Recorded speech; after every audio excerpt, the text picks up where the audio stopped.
You're listening to Make It, a podcast by Bonsai Creative that helps creatives in film get where they're going faster by sharing the advice, knowledge, and insights of professional creatives across the film industry.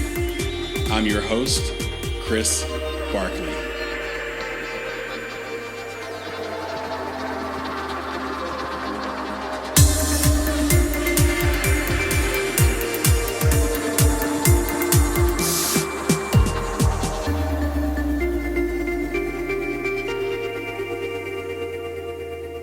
Hi, I'm Caroline Locorriere. I own Nashville Acting Studio and am occasionally caught on Belmont's campus teaching some acting for camera classes or master classes.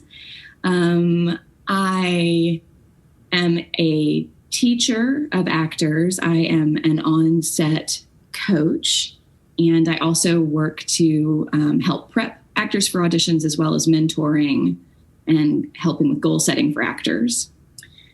I am currently working on getting my studio back in person, or at least a hybrid version of that. We have been on Zoom for an entire year because of the pandemic, and we have just moved into a new studio in the Film House Production Studios building. So we're really excited about that. Caroline Locorriere, welcome to the Make It podcast. Thank you. I'm happy to be here. We are very happy to have you here as well. You come highly recommended. And so I'll start this off by getting the audience a little bit more familiar with you than you just made them by reading from your bio. Of course, this is the internet. So if anything is wrong, as I always say, or anything's incorrect, feel free to jump in after I get done reading and say, hey, let me correct one or two things here. But I'll read from it. Caroline was the acting for camera professor in Belmont University's theater department from 2004 to 2012, creating the acting for camera class syllabus and course content, as well as teaching all-level film studies. In 2008, she started a private acting studio. The Nashville Acting Studio has ongoing classes where serious actors concentrate on working on their craft. The main techniques focused on are script analysis, camera appropriateness, and emotional preparation. Caroline has coached actors at the studio and privately, as well as on television and film sets. She has coached actors that have appeared in The Social Network, In Time, The Collection, Flight Plan, The Identical, CSI New York, Nashville, Banshee, The Wire, Prison Break, Burn Notice, Pair of Kings, Still the King, Sleepy Hollow, Vampire Diaries, The Originals, Ant-Man, and many, many more. And I'd like to start just by asking, how did you get into all this? What first inspired you to pursue acting and its related creative fields? Okay, that list of, that's so funny. Well, anyway, the list of the things that I've coached actors that are on feels like very 12 to 2015. We should have at some point. But how did I get started? Well, it's sort of a long, winding road. I'll try to make this as succinct as possible because I'm not sure it's that interesting of a windy road. But I have always been deeply interested in storytelling, from books, novels, nonfiction to film, television. And I think it just took me a really long time to figure out what I wanted to do in relation to storytelling. I think it's why I got an English major, or English writing major in college. And it's why when I was in grad school, for something unrelated, I got my master's in women's studies and African American studies at Ohio State. But it's why I focused on the writing of Black and white women essayists. And I think it's also why, as a young person, it felt like at that time, this was 30 years ago, 25 years ago, it felt like my only option was to be an actor if I wanted to be a storyteller or a writer. And both of those are pretty giant, mountains to climb. And so I decided that acting would be the not easier of the two, but the more approachable. Which makes no sense, but I was, like 22. And so I moved to Los Angeles, where I took acting classes. The classes were the thing that I was obsessed with. And I booked work as an actor, luckily, because at that point, I think I needed to figure out by doing it that I didn't want to do it. And I did. So when I'd be on set, and these would be, like a national commercial that every actor in the world would have wanted to book. Because back then you could make so much money booking these things, and there was so much visibility from them, some of them. And I was in my trailer on that set, and I was counting the minutes until I thought we might wrap for the day so that I could go have dinner and, drinks with some friends of mine. And I thought that's not the attitude probably that a real actor would have on a set like this. They'd be out talking to people. Like I just in that moment sort of had that kind of come to Jesus with myself. Like I would rather be in my acting class than on a set. And so that led me to go, well, then what am I doing in Los Angeles? I loved LA, but I didn't, it was a city. It didn't make sense for me. All of my family and friends are in the Southeast. And so I moved back to Nashville, where I'm from, and was trying to regroup to figure out what to do next. I hadn't had that moment of realizing that because I loved being in class that I was meant to be a teacher. Although I had taught when I was in grad school and loved it, but that felt like a very separate thing. And so my idea was to save some money and figure out where I wanted to move in the country or maybe out of the country. And I ended up getting a job at Belmont in the theater department, which was very surprising to me because my master's was not in theater. But they were willing to take a chance on someone that A, had a master's, and B, because I had been at a reputable studio in LA for so many years, or 4 years, that they were willing to take a chance on me teaching, which feels, when I look back on it, feels like a really meaningful moment. I think I was young enough that it felt like, oh, sure, I taught at Ohio State. Of course they'll hire me at Belmont, but really they don't equate. And so I'm thankful for Paul Guttrell, who was the head of the department at that time, for taking that chance and hiring me. And initially I was just teaching like a 101 intro to film studies type class, but they didn't have an acting for camera class. And I couldn't believe it. They had something that was a workshop, like every couple of years, they'd offer a 2-hour credit and called it something else. But I was like, let's turn this into a regular course, like a 3-hour, credit course.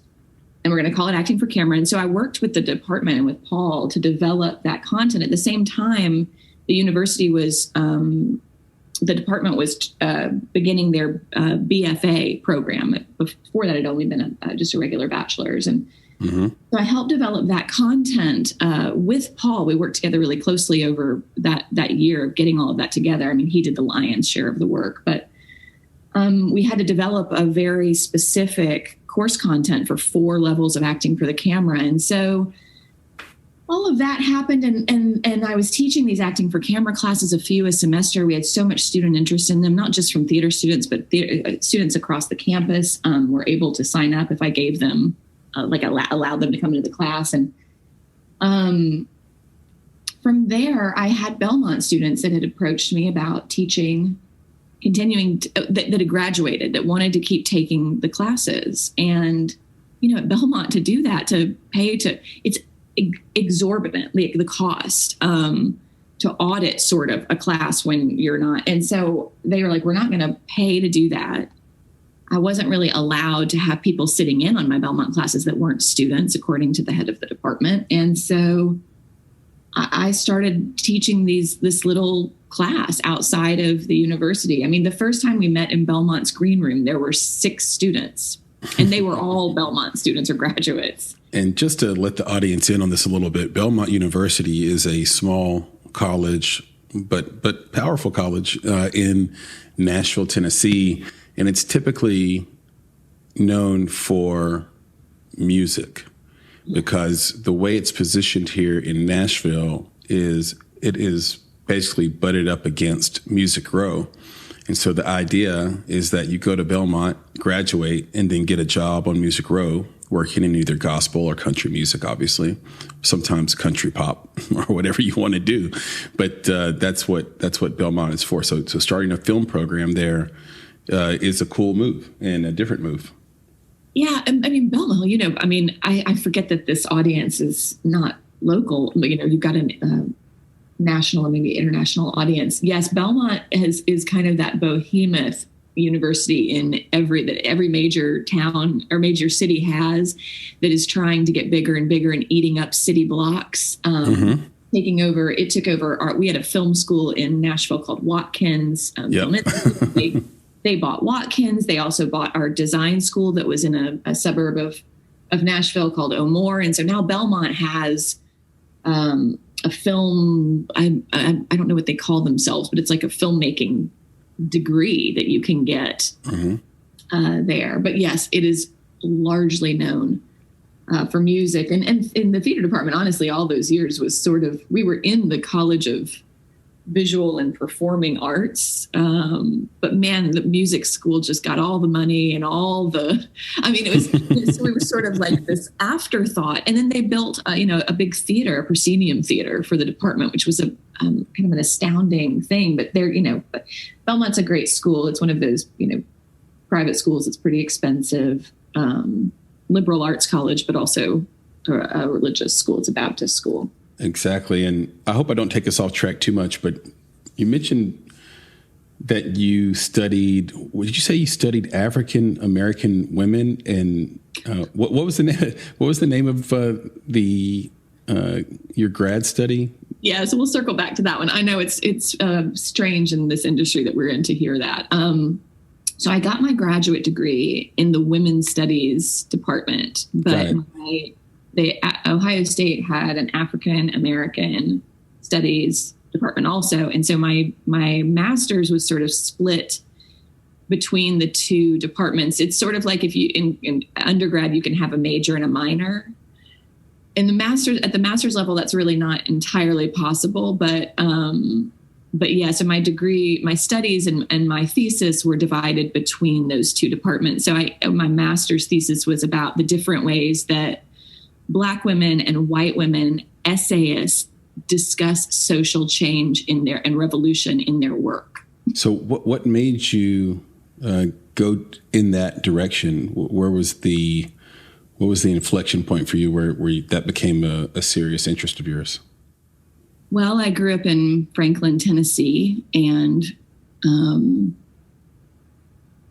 sort of feel on a cellular level the history of the region that I live in. And as, I guess part of it was reading Toni Morrison. Oh, yeah. As an undergrad, as an English major, reading Toni Morrison and Gloria Naylor, and thinking about the stories they were telling and how it was a whole. I went to graduate school. I mean, it was to figure it out, to figure out what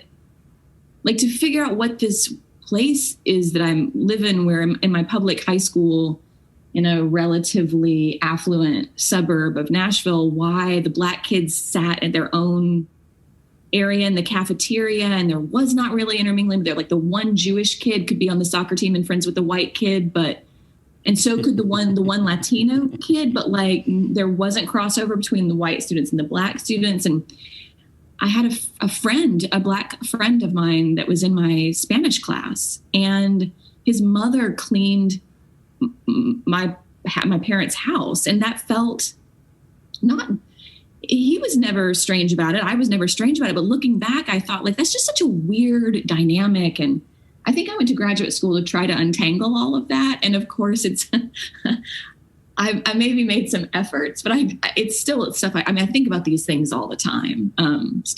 It's still very important to me, gender and race when at Belmont, one of the classes I was able to, they have this program, it's their core curriculum, and it's called a junior cornerstone level class, and all juniors in the university have to take one, and they can take one from any department.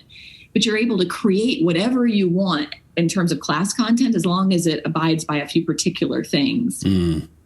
So I created a class called it was a race and gender and sexuality advanced film studies class. And we read these cool books and we thought about, so this is like an occupation of mine that, I'm occupied by thoughts of that. And it back for graduate school, it was just, it was sort of in history and in writing. And now it's largely in film and television, the stories that we tell.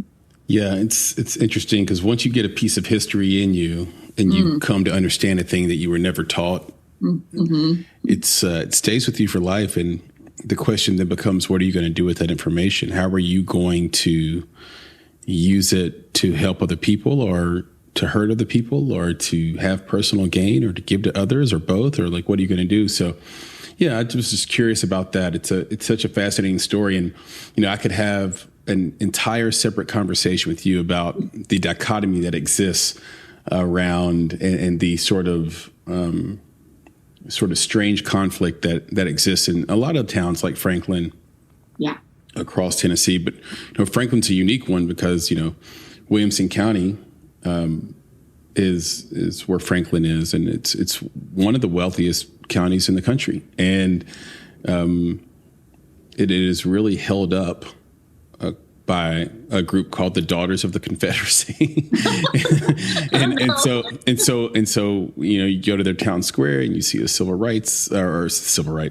War dreams statue. And as a Black person, you don't know exactly how to feel or how you fit into that because you might not necessarily get treated that way, but what's beneath the surface there. So yeah, very interesting. And thank you for that. I also want to touch on your time in LA a little bit. I know you talked about it, but I'm curious because you went there and you found success, which so many people go to LA and they don't find success. And you've probably seen the story as an acting coach over and over and over again. Oh yeah. So how did you find a mentor? Like, who was your mentor or who had the greatest impact on your personal development while you were there?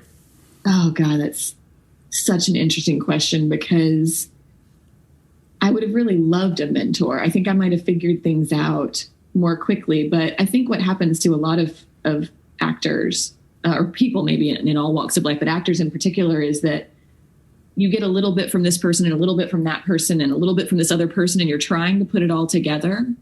In some ways I would say my acting coach, but we didn't have a very close personal relationship. You know what I mean? And maybe some of the students that I met there, but really I found help from a bunch of different people along the way. Like I got my agent because I was talking to one of the teachers at the studio where I studied, and the teacher wasn't necessarily willing to give me a referral to an agent, but I had done the artist way. And I was like, I've got to ask. Back when you're young and you're an actor or creative, and I deal with this with my actors all the time, the actors at my studio, is it's really hard to ask people for things. And I'm at an age now and can look at it and go, oh my God, it's people want to help people. And the people that don't want to help are nasty people that you don't want to be involved with anyway. But I like many artists, I found it very hard to ask people for things that I wanted. So I had done the artist way and I'd gotten some courage up to talk to this teacher after class one day. And she was like, well, I can't give you a referral. I still don't know what that means, like unwilling or unable. But a guy was walking by, an actor was walking by that worked all the time. And she said, hey, Jesse, can you believe that Caroline doesn't have an agent? And he was like, no, that's crazy. And he hooked me up with his commercial agent, who ended up being a very good commercial agent for me. But I went in and they were like, you don't have your SAG card. We can't sign you. What was Jesse thinking referring you? And I was like, if I get my SAG eligibility or my SAG, and joining you, will you sign me? And they said yes. And so then it was my dad also went out. I have some family kind of distant cousins that live in LA and Pasadena and Arcadia. Mm-hmm. my dad went out and played in a golf tournament with my sort of like uncle-aged cousin and was paired with the head of television at Paramount as his foursome. This was, before I went. And so I also, when I first got to LA, had these meetings with people that my dad had gotten me this meeting with this man whose name I can't remember now. He was very nice, but I had no credits. I wasn't eligible. I mean, I wasn't eligible for the union. I think the head of television at Paramount didn't know what to do with me. You know what I mean? It's like, I hadn't taken an acting class. So he referred me. I sort of met with a bunch of people from his referral. Well, you should talk to this person. She, met the head of casting for the CW. It was just a weird thing where all of that led me to the acting studio that I went to. And so I think most of what I think about like mentoring, especially me as a teacher, came in my initial days when I started teaching acting, came from that studio. Yeah, it's fascinating what can happen when you start to connect and leverage your network. And you seem like you have so much courage. And you had so much courage young, and you were academically focused, and you were willing to learn and be open. You're almost like an Ayn Rand character that doesn't read Ayn Rand. So it's really fascinating. Your personality. I'm not sure if that's a compliment, but I think it is. I meant it that way. So even if it isn't, it is. So I'll take it that way. I'm not sure about the courage part. I understand why it sort of sounds like that because of the things that I've told you. But I think as an artist, I was very, I don't know. I've always, let me say this. A friend of mine who's a student we do these speaker series events at the studio. So they used to be in person when someone would come through town that was of note, an actor that was working on a show that somehow I knew, or somebody at the studio, and we'd bring them in and they would do a little talk, sort of like this, but for the actors at my studio. And since we went online during the pandemic, we've had amazing guests, and we've done them more frequently because the guests can log on from anywhere. But one of them that we did with, I think, somebody that you've had on your podcast, Alan Powell. Oh, yeah. Okay, so Alan was a longtime student. He's a current student, but he is a dear friend of mine. And he came and did so you want to write your own project. And he, as you know, the film that he wrote is out on Netflix. It just came out this past weekend. A week away. And we republished his interview. Oh, perfect. Okay, yeah. And so in honor of that, to help promote that and help him and Kaylee Bailey in any way we can. Oh, good. That's wonderful. I mean, yes, that is wonderful. I think I've streamed it probably 100 times. My son and I just started again. It's number 4 on Netflix. Last time I checked, it's so impressive. I'm pretty sure that's solely because of my efforts. But there you go. Yeah, but and the thing that he said. This story is better told by him, of course, but he was somewhere, I'm terrible about details, but he was somewhere at some informal thing. Like we're going to imagine it's like around a bonfire, someone's house. And he's asked this huge producer, and this was many years ago for Alan, but said, what's the one thing that you think people have that sort of make it in this industry as producers or as actors or whatever? And the guy said tenacity. Mm-hmm. Hands down, no other word would describe it. It was tenacity. And he told that story at the night of the speaker series. And I thought, like, that's it. Like, that is something I don't have that. Well, I think I maybe have that about what I want, but it took me a while to figure out what I wanted. But I think that actors, creatives, the ones that are going to survive and thrive in this industry, it is about tenacity, even though it might mask itself in different forms for creatives. Yeah, I was going to say that because I read the book Who is Michael Ovitz, and I liked it. Mm-hmm. But the word tenacity is one word for the entire book. Everything he did was because he was not going to be stopped. Yeah. And then at the same time, I think about is tenacity, the way that Michael Ovitz leveraged it, a relic of the old movie business? And do we have to take tenacity and put it in a different envelope? Do we have to deliver it in a different way now because we're in an era of kindness, if you will? Oh, don't we wish we were in an area like this? I feel like, well, kindness. What I mean by that is, if you're caught not being kind, you can lose your career potentially. Which is new. That is new. It's an interesting playing field these days. I mean, having been in this industry for a really long time and watching it in the Southeast, in particular, the last, 20 years, it's really interesting what's happened. And that's maybe a whole other conversation, but to get to your tenacity question, I think it's really interesting because I think you can have an actor, let's say, a lot of actors are shy. Yes. And often can be awkward. I think in the best kind of ways. I always think of actors as weird, artists as weirdos, and I love people that are weird. And so Exhibit A is my good friend, Chris Winty. Oh, yes. Chris was a student for many years. Yes, he's a perfect example of this. Although I don't know that I would call him shy, but he's definitely a weirdo. No, he's a weirdo. Yeah. Yeah, but he's an unabashed. That's exactly. He's a full frontal weirdo.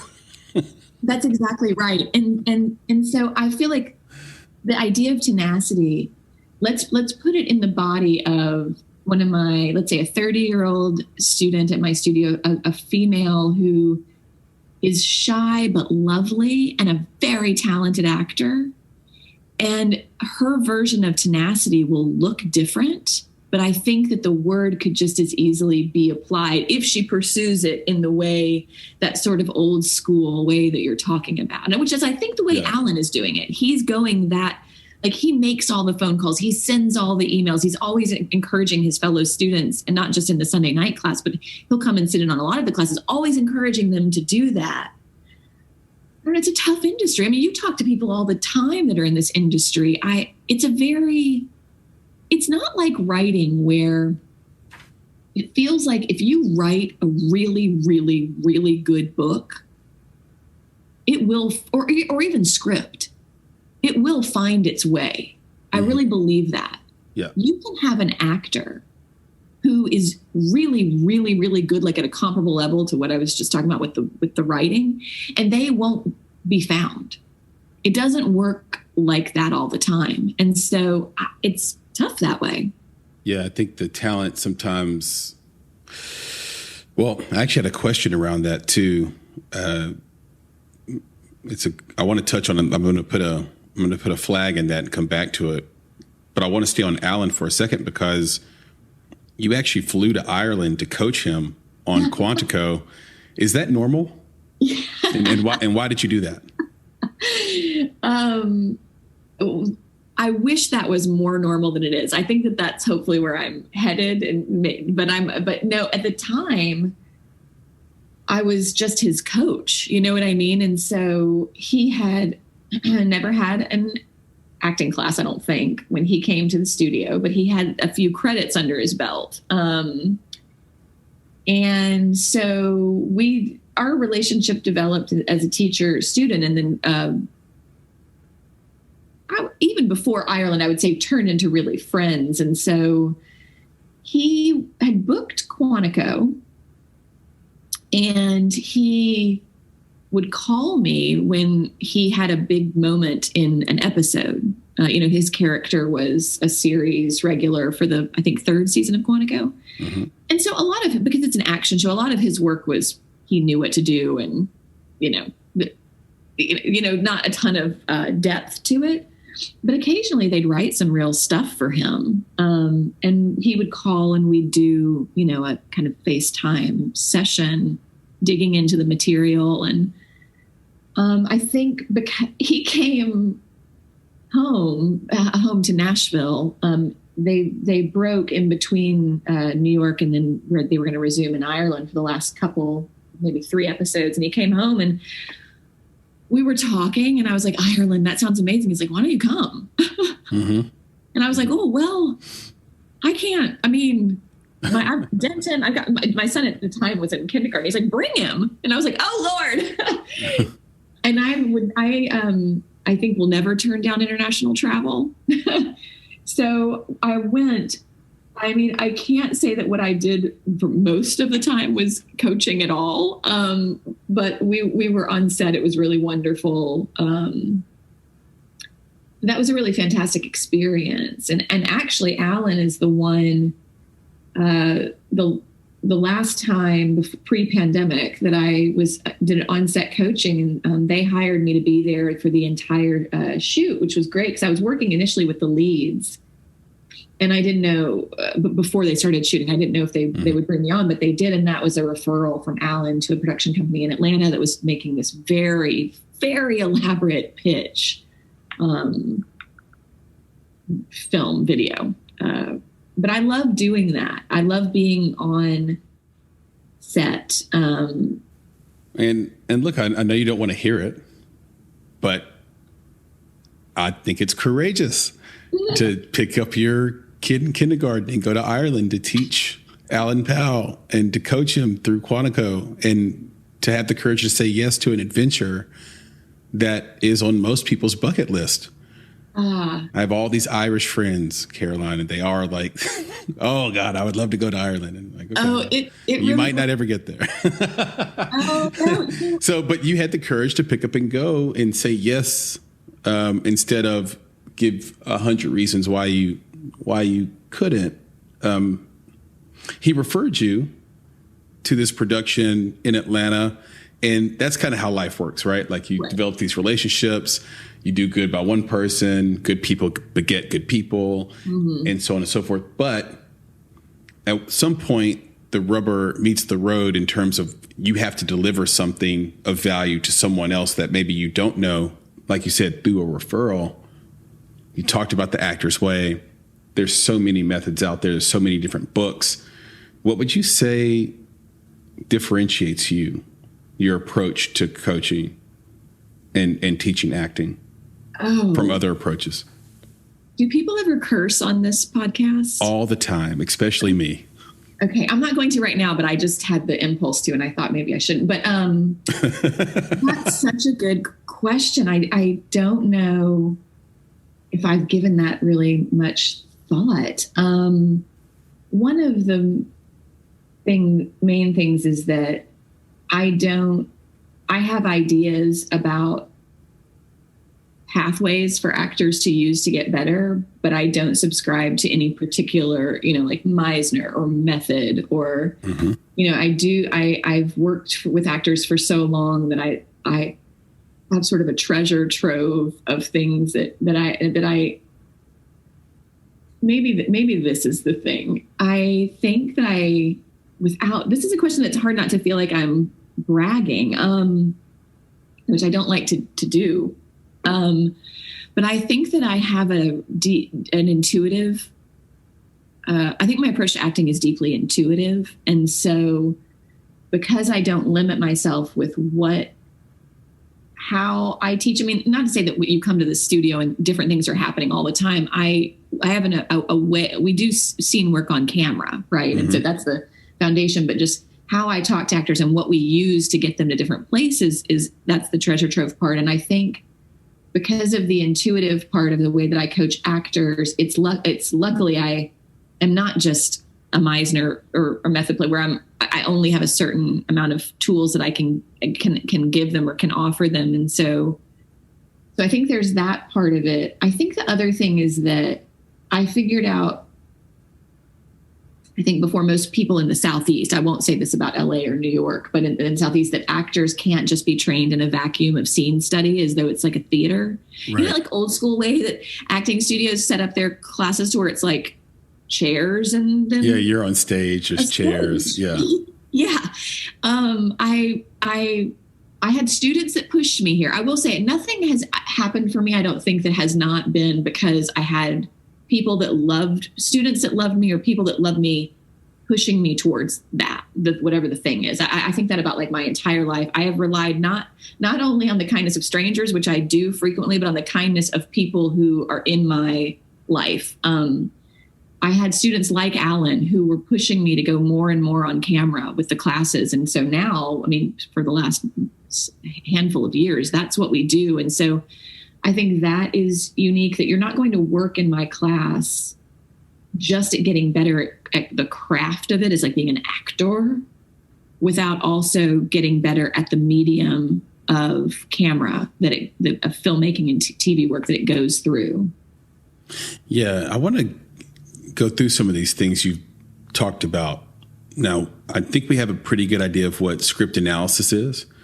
Right. And maybe we can talk about its importance. I think, though, this audience sort of can understand, actors need to be able to go through the script, and there could be some technique to doing that you can talk to. But the one that sticks out to me is camera appropriateness. What is camera appropriateness? Well, at its most basic level, it's understanding what a close-up is, what a two-shot is, and how to act within that frame. So you're talking like eye lines and... Oh, yeah. All the stuff. Hitting marks, again,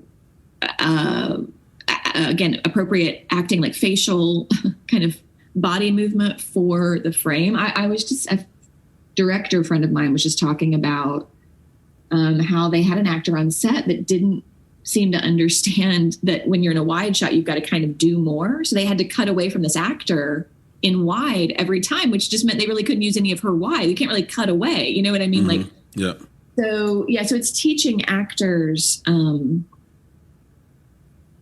to, one of the impetuses for this was like bringing cameras in a more full way into the studio, was because I didn't want an actor that studied with me to get on set and be like, oh my God, I don't know what to do, or seem really green. Because with acting, you can get an agent and not have many credits and get hired for something. It's pretty crazy. Like you can get the beginning of your path and all of a sudden you're working on, it's maybe just like a one-day thing, but on Stranger Things, right? And so you've got to know what to do. And there's this thing that actors always talk about, how it's like more nerve-wracking. It's harder in class than it is anywhere else. It's harder in class than it is to audition. It's harder in class than it is to be on set. And I've thought about that for a long time, why that is. I have some thoughts about that, but if they can do the things that I'm asking them to do in class in terms of camera appropriateness, then I know they'll be able to do it on set. And I've had feedback like that. Like, oh my gosh, I got to set and I really felt like I wasn't having to learn from zero. I knew what they were asking me to do. I made friends with the DP. So I knew my frame. And yeah, exactly. Because if someone were to ask me, what is the tone, what is the spirit on a film set, it really comes down to the currency is speed of knowledge and speed of learning. So everybody wants to know how fast you can do something. That's exactly right. And so there's a lot of pressure. It's like, and because everyone's going so fast, if you don't know the first time, you kind of get dismissed a little bit. You're like, that's exactly right. I had a former student who's now a producer, kind of casting director for a couple of big musical artists. So she does their videos. And she called me the other day, and maybe she texted, again, I'm bad with details. She got in touch with me and said, I just want you to hear me say this, that one of your Sunday night students, I cast her, and we needed what we needed quickly, end of day, whatever it was. And she was like, and she delivered. And I knew it was because I knew that she was able to do what she was able to do because of what y'all are doing in class. And you should know that she came out and sort of worked it like a champ, and everyone on set adores her. And now that student has created, we talked about networking earlier. I like to call it widening of circles, like widening your circle, because artists get like freaked out by the idea of networking. Mm-hmm. And so my Sunday night student just widened her circle to everybody on that set who went, wow, she was great. Like to work with her again. Right. I love that. So that widening of the circle, that emotional preparation you talk about. Yeah. How do you handle that? How do you handle situations in which an actor exposes their personal vulnerabilities? You talked about actors being shy or being weirdos. Yeah. How do you deal with that, where they're exposing their personal vulnerabilities, trying to perform an emotionally evoking scene? You know, I hope that I hope gracefully. But I think one of the things that I can't help is I love the actors that are in my classes, because there is so much vulnerability and there is so much. I love them. I mean, I finish every class saying, I love y'all. I'll see you next week. And I mean it. And they know I mean it. And I think that there's there's an undercurrent at the studio of love. And then I tell my actors all the time that I feel privileged to walk this path with them. I can't do it for them. And when they're, cutting themselves open and exposing all of their, sadness or trauma or whatever it is, I just want them to feel that I'm right there next to them. And, often I'm crying with them. I'm not closed off in any way, emotionally. And so, what I refuse to do, that whiplash, way of coaching, that old school, browbeating. Yep. I'll get you there because I will fucking force you there to these emotional places. Exactly. And you'll end up a puddle on the floor like Amelie when she turns into the puddle. And there was an aspect of that to the studio that I went to in LA, and it's very impressive to see that, right? That kind of coaching is very impressive in person, although it's traumatizing. In the end, that's what it is. It's emotional terrorism, I think. And so I think I started a million years ago when I started teaching the acting for camera class at Belmont. I think I was trying to do that, and it just doesn't suit me at all. I'm a lover, right. And so I will never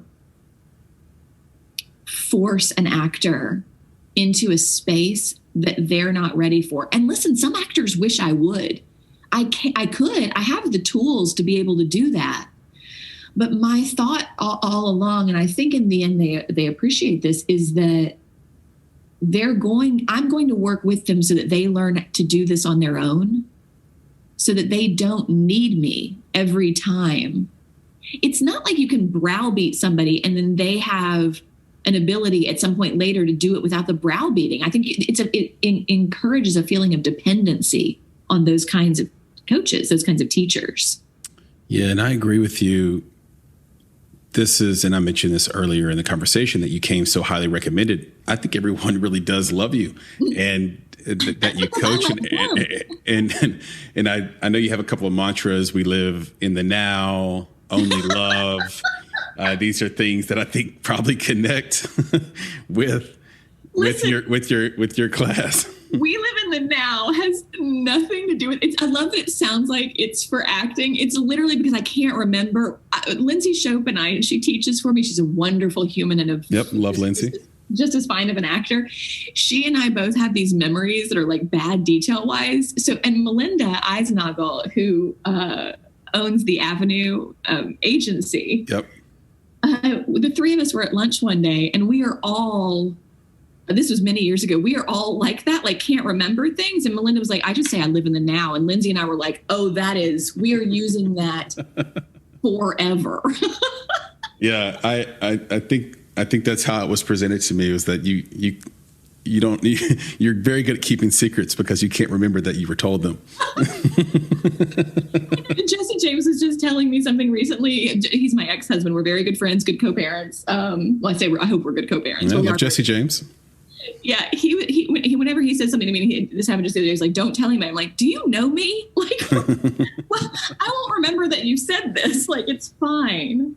Yeah, it's so to illustrate this point, You famously told one of your acting students, friend of the podcast, two-time guest, friend of mine, Matt Williams, after a subpar performance in class, that his assignment for the weekend was to go fall in love.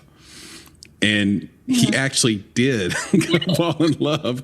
I don't know if this is social conditioning that you put on him, and therefore he's, found the love of his life because you socially conditioned him to do that. But was that the intent? Was the intent for you to, for him to go out and actually meet someone and start dating them? Or were you being funny? Were you being loving?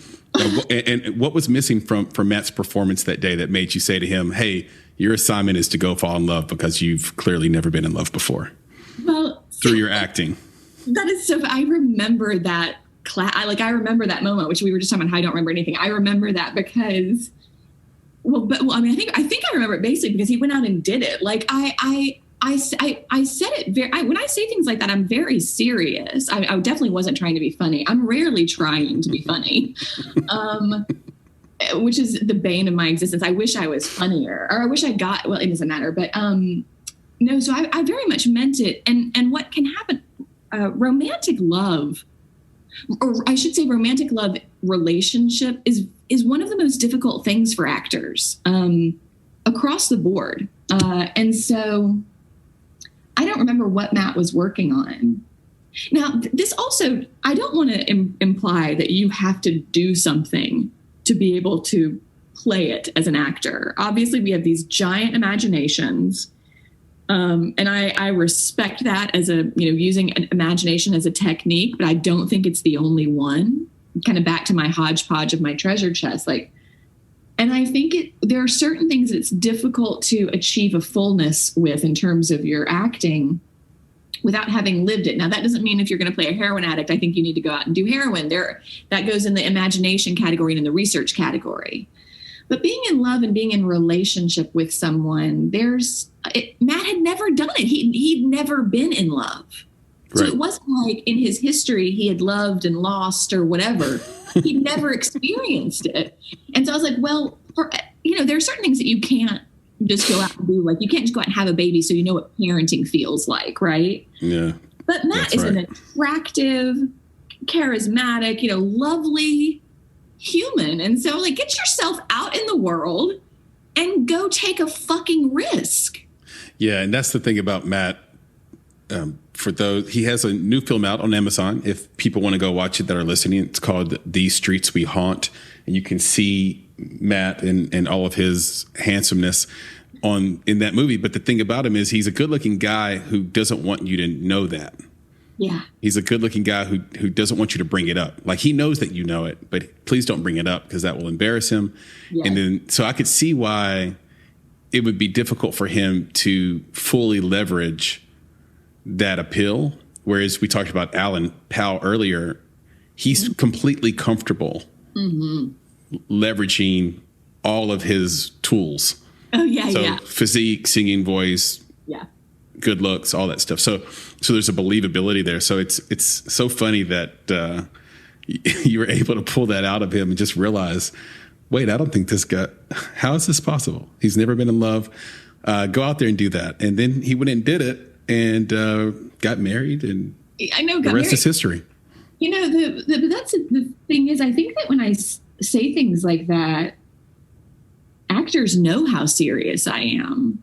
A million years ago, one of my Belmont students, she's actually one of the actors that I've trained that has had the most success. And she was one of my first, I think she was in my very first acting for camera class at Belmont. She was a musical theater major.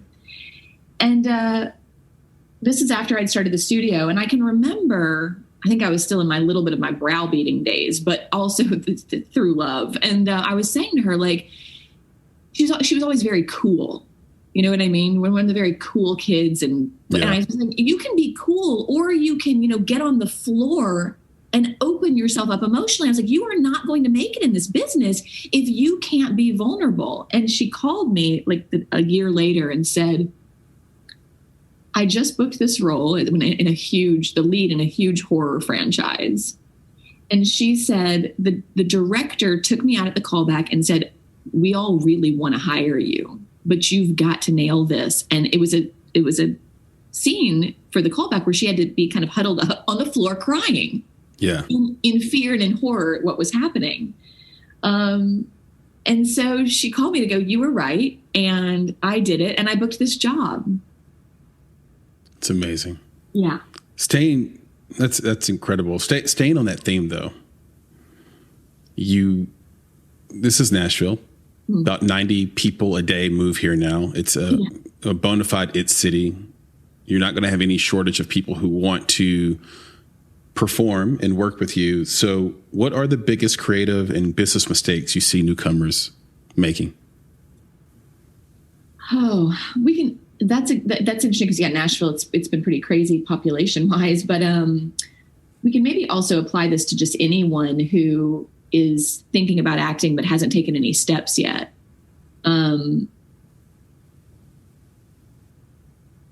I don't want this to seem self-serving in any way. I think you would, I talked to Cookie who owns, or Kim who owns the McRae agency about this a lot, that it's a mistake to get an agent when you don't have any training and you don't really know anyone. Now, if you're moving from LA or Chicago and you've worked a ton, this doesn't apply. But what I think can happen to actors is that they might get an agent before they know what they're doing. And then casting directors have long memories. Mm. And so they try to put together a self-tape. They don't know what a self-tape looks like, and the agent sends it in and the casting director goes, this person is so green, I can't even. And they don't request them anymore. I love the idea of moving to a new town, whether it's now in Nashville, anywhere, and finding your people. And I think the easiest way to do that, this is why I mentioned self-serving. The easiest way to do that is to get into a class. Now, I don't mean any class because you're going to feel comfortable with a certain teacher and certain people. So you should go check out the classes in the town that you live in and see where you feel like, okay, I'd like to. And of course, money doesn't grow on trees. So I get that this isn't an option for every single actor that moves to a new city, but get into a class, meet other actors, get some work under your belt in that town, and then go get yourself an agent and then start auditioning for all of the projects.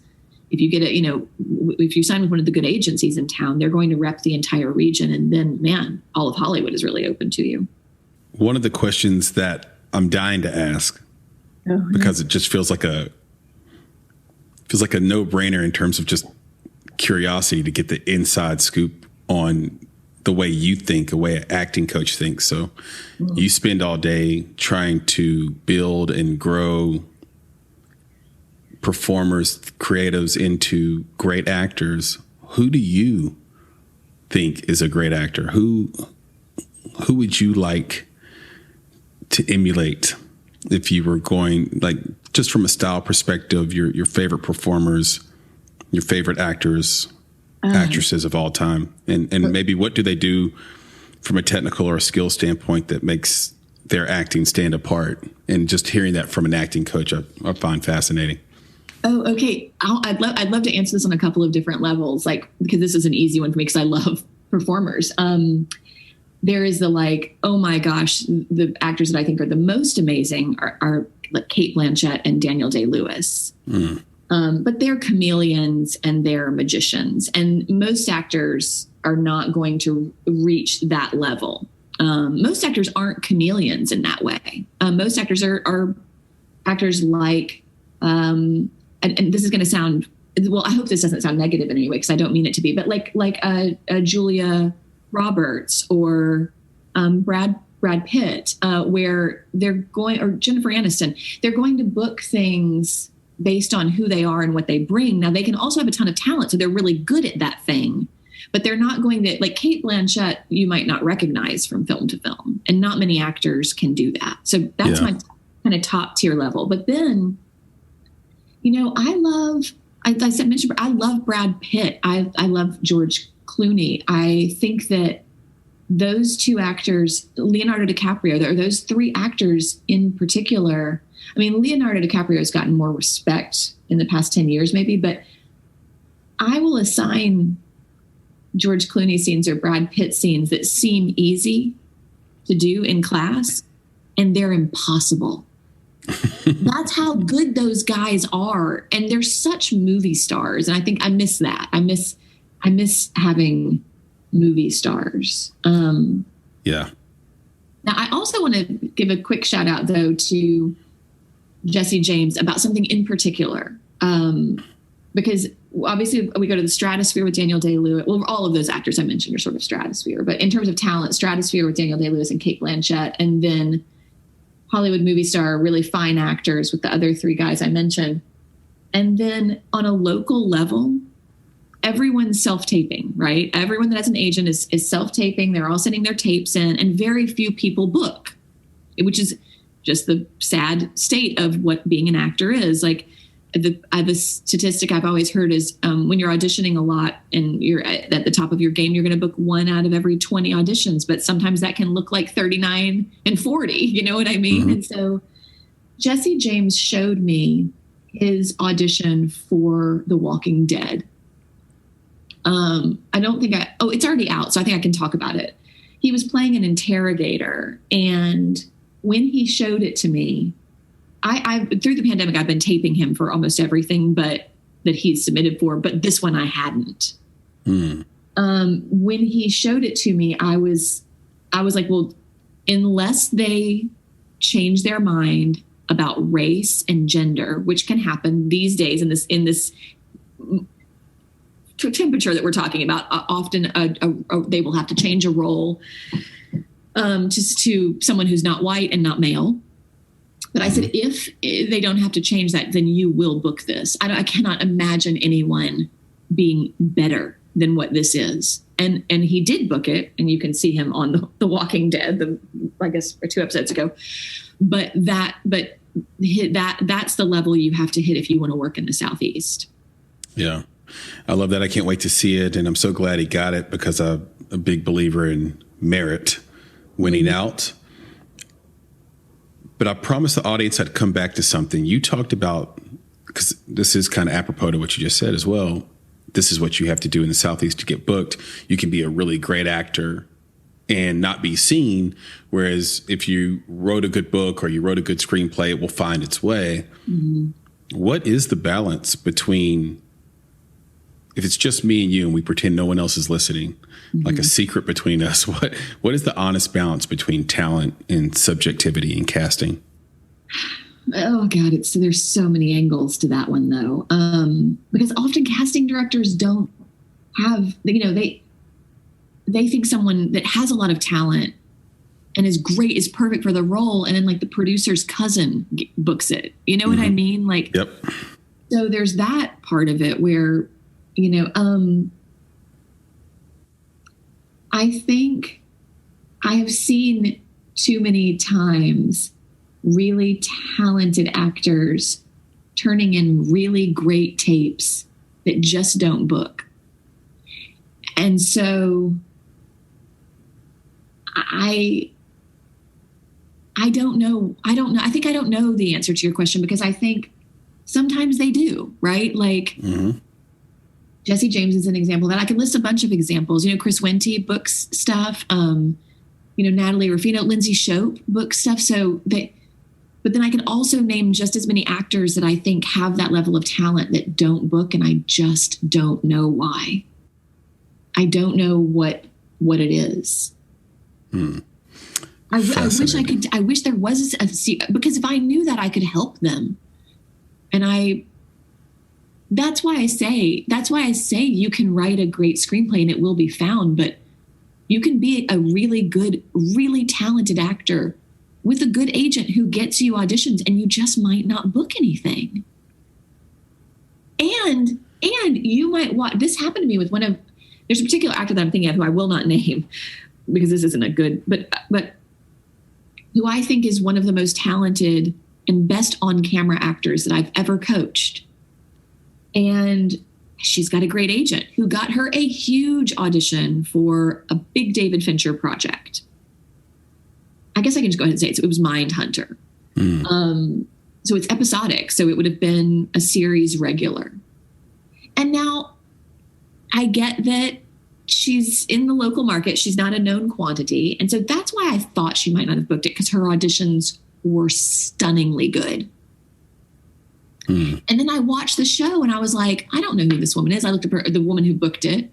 And this is not to take anything away from her, but I looked up her IMDb and I was like, I didn't like her performance as much as I had liked the student that I'm talking about. And so I don't know how she booked that job. I don't know why she booked it over the student. Like, it is a mystery that is, I don't know if it's even answerable. Yeah, it's a matter of taste. I know that I use the word subjectivity, but one thing Nick and I say all the time is the one thing you can't teach someone is taste and good judgment. Yeah. And bad taste and bad judgment run rampant in independent film. Oh, God. So I always have to smile when we get on a call or like someone says, well, what will you guys bring to the table? Well, let's start with good judgment and good taste. Oh, well, and that's going to take you really far. Yeah, and you don't know it yet, but it will. Oh yeah, I love that. That's it. Yeah. Well, what do you think? Why do you think an actor can have all the talent in the world and not get cast? I think it has to do with the people in the room, their taste. What are they looking for? What did they imagine? I think it's like reading a book and then watching a movie. The characters, no matter how good they're performing, never match and can never be as good as the characters you formed in your own head that you saw when you were reading the book. And now they're on screen. It's like, that's not how so-and-so looks. And you're like, what do you mean? Well, I had this person in my head. They have brown hair. Right? So I think the casting director, the producers, the director, they know what they're looking for. They had an idea in their head already. And the closer, but you as the performer can never know what's really in their head, what they're really looking for. So even if you're performing great, it's like, but that's not it. That's not the person I had in my head. Yeah, it's a tough business. And especially when you get a bunch of creatives and specifically actors who are generally very sensitive humans. And it's hard. That's hard. Yeah, it is. And then, of course, there's always the good old boy system where, and there is a place, it's funny because people hate good old boy systems and they should philosophically, but there is a place for them. There is a benefit to being the person who, like you said, was tenacious and has a contact. And there are people that we know where their entire leverage is the people that they know. Yeah. And they protect it like it's Fort Knox gold or gold in Fort Knox. So, which there is no gold in Fort Knox anymore, but so they tell us, but that's part of it. That's such an interesting take. And I appreciate you sharing that. You've been so generous with your time. I just have a few more questions. And this one is one I could not wait to ask. If you had a month, let me preface it. Because you talked about assigning people scenes that George Clooney and Brad Pitt did that are just impossible, right? Yeah. So if you had 1 month to teach someone to be a competent actor for a very big role, what would be the first 3 things you would teach them? Oh my gosh. This is someone that's net new, just walked off the street.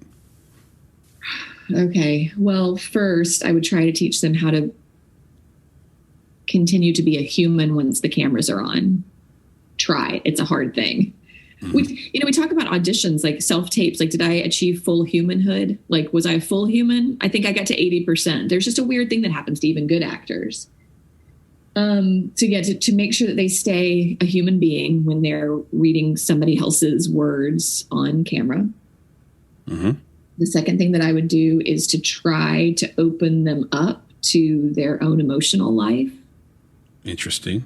So that they have access, but that's very difficult. I mean, it'd be very difficult to do that in a month. We could at least get them to where they knew it was there and had the beginnings of an idea of how to use it. And then I would try to teach them how to look at a script. That's what our script analysis is all about, is in the end, it's storytelling. And your job is to tell the story in the way that the script is asking you to the best of your ability. Mm-hmm. And so I would teach them sort of the intellectual side of it, which is approaching storytelling with precision through analysis. I love that. So one is stay human once the camera turns on. That's so much harder than you think. And number two, so hard. So hard. Number two is opening them up to to their own emotions. Yeah. And number three is script analysis. I just watched the special features for Tenet, and all the actors said everyone said they had to read the script 5, 6, 7, 8 times just so they could understand what they're supposed to be doing, because it was such a complex story. And then on top of that, physically demanding, because you had to do everything forward and then shoot it again going backwards. So I highly recommend the special features disc on the Blu-ray of Tenet, and you'll find out how much work Chris Nolan put into that. But this has been so actors, much, like Daniel Kaluuya, who's like a really lovely. I mean, he's not even a new talent anymore, but and when he was doing the rounds talking about Get Out, he said that he read that script over 100 times, and you hear actors say that, and they're doing that to get it sort of in the blood, like at a cellular level. And part of that is to go to point one, trying to be a full human, trying to maintain full humanness, is that if the death of a performance, and this is like a foundational death of performance, is that we can see the writing. Oh, yeah. That'll kill it. Mm-hmm. If you could only teach porn actors that. If you just I can see that someone wrote that for you. I can see that you're not really enjoying this. No, I'm just kidding. Kidding, not kidding. Okay. You've been so much fun. This has been a great conversation. So much for me. Hopefully it has been for you. I have really enjoyed it, learned so much. This has been super long overdue. I wanted to, you're a teacher and you were drawn to teaching. And I want to end with just a thought about that. Your mom, Missy, was a teacher and spent her life teaching. Can you talk about her impact on you, and was that somehow consciously or subconsciously pulling you to teach? That is a very unexpected development in terms of the question. My mother taught listening skills. She would go to businesses and conduct listening labs to teach, them how to listen better, which putting the pieces together with, a lot of acting, it sounds cliche, but it's true. A lot of acting is just listening on a deep level. So she, well, let me just say this. My mother is an influence on every bit of who I am, but this is an odd little story. I'll share it anyway. When I mentioned that I came back from LA and I wasn't sure about where I wanted to live, and I wasn't really sure about what I wanted to do. I just knew I didn't want to be an actor anymore. Mm-hmm. And my mom was she was a Christian, and she had worked at the Episcopal Church in their education, like at every Episcopal church in the greater Nashville and Williamson County area at some point, doing their Christian education curriculum. And so at this point she had retired from that, and she was in this Bible study group, which that's not my jam, but the Episcopalians are pretty liberal in terms of Christianity. And so but this was a group that she went to every Tuesday morning, and she found so much joy in it. And there was a woman, her name was Martha. She was very old at the time, and this was, almost 20 years ago, or 15 years ago. And this is going to sound crazy, but and this is a Christian woman who's saying that she saw auras around people. And my mom wanted me to come in and meet Martha to see if she could help me know what to do next. Mm. And I thought, I'm sort of into that stuff. It sounds great, but these are people who aren't into it. And Martha was very embarrassed by this. She'd been shamed for it as a child, so she didn't mention it to many people, and had told my mom this because people would just tell my mom things. My mom could get like anybody to tell her their life story. And so I go in and I'm sitting there, and I don't want to like bring it up because Martha was embarrassed about it. And she, at this point was like 80 years old. And my mom said, Martha, Caroline is home and she's been trying to figure out what to do next. And she's, applied to a bunch of different things. Do you think that any of the places that she's applied are right, without mentioning what I'd applied to? I don't even remember where all I'd applied to, but Martha said, your path is and always has been as a teacher. And I was like, oh, huh. So I said, I sent an application to Belmont. Does that feel? And she's like, that's absolutely the right thing for you to be doing. And that's incredible. Yeah. And so I think it really is pretty crazy. And I think that my mom sort of taught me how to live, and then she gave me that gift. Wow. Thank you so much for sharing that story and going there. And it's inspiring. I know that I'm going to have energy for the rest of the day after that one. Can you tell everybody where they can get to know you a little better as well, on the internet, on social media? Is there any websites, any work, any place we can see your work? Oh, okay. Yes. So Nashville Acting Studio has a social media presence. I wish I could say I had anything to do with it, but the lovely Lindsay Shope handles our social media. But you can find us on, I think, Twitter, Instagram, and Facebook as under Nashville Acting Studio. We also have a taping service that you can find on our website, as well as on the social media platforms. I think that's Tape It NAS. And then our website is NashvilleActingStudio.com. I teach 3 classes a week. I'm going to be teaching a class in Belmont at the fall, but I don't think that really counts in terms of the studio. And Lindsay also teaches 3 classes a week. So you can find us teaching pretty much any day, and you can find information about the studio online on our website. I love it. If you're thinking about becoming an actor, if you want to be in this business, Caroline is an absolute professional. She's been doing it for a very long time at a very high level. And because of the pandemic, there is a good likelihood you can learn from her and team just via Zoom. So you don't even have to be in Nashville or in the Southeast, perhaps, to even reach out to her and learn from her wisdom and talent and creativity. This has been awesome. Last question. Better coach, Bear Bryant or Nick Saban? That is an unanswerable question. Are you kidding me? And for the audience, Caroline is a unabashed Alabama fangirl. Oh, listen, it's in the blood. I had no choice, and I couldn't be more proud. I mean, come on. That is so funny. Well, thank you so much for having me. It's very nice to meet you, and I'm such a fan of what y'all are doing in terms of the film community here. But yes, I've enjoyed every minute of it. Absolutely. Same here. Maybe I should have asked who would win in a fist fight, Bear Bryant or Nick Saban. Oh, Bear Bryant. Are you kidding me? I mean, they're both tough guys, but I feel like Bear Bryant is old school. Yeah, Bear Bryant might bite you. Yeah, I mean, he might not stop. You know what I mean? I love it.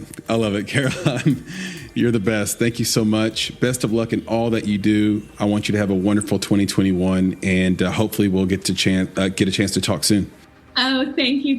And all the same to you. I've thoroughly enjoyed myself. All right. Take care. Okay. Bye-bye. Bye. You've been listening to the Make It podcast. To find out more information about this week's topics, including links to relevant blog posts, projects, and indie creatives, please visit our website at www.bonsai.film. If you haven't already, you can join our podcast community on Apple Podcasts or the podcast app of your choice by searching for Make It Bonsai Creative and the show will pop right up. You now have the opportunity to support the production of this podcast. If you love Make It and are a true fan of what we're trying to accomplish in the indie film community, please visit www.bonsai.film and click Contribute. Contributions start at only $5 monthly. You can follow us on Instagram and Twitter at _Bonsai Creative and on Facebook by searching for Bonsai Creative. You can provide feedback to us via email at contact@bonsai.film, and you can follow me, Chris, on Twitter at FlamingYourHeart.